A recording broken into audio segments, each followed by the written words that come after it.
जटणी थाना पुलिस किछि सूचना आधार रे एही थाना अंचल किछि स्थान उपरे चढ़ाऊ करी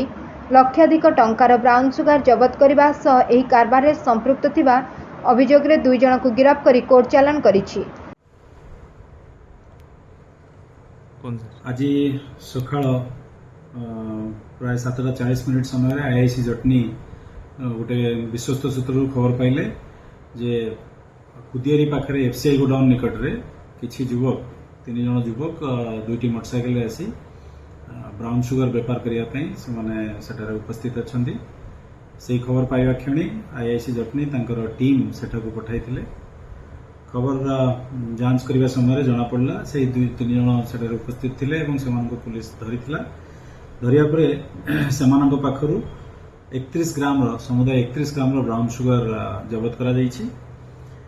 2टी मोटरसाइकेल गोटे स्कूटी और गोटे एफजेड मोटरसाइकेल जबत करा 2टी मोबाइल फोन और समुदाय 800 टंका पाखु मिली। ना हूँ सबीर अली खान आलियास सबीर जी की पिपिली थाना अंचल जमीर खान आलियास जमीर जी की जटनी थाना अंचल रथीपुर गाँव मोहम्मद राजू आलियास राजू जी की टांगी साई रथीपुर जटनी थाना अंचल से आज अरेस्ट करा कोर्ट चालान करा।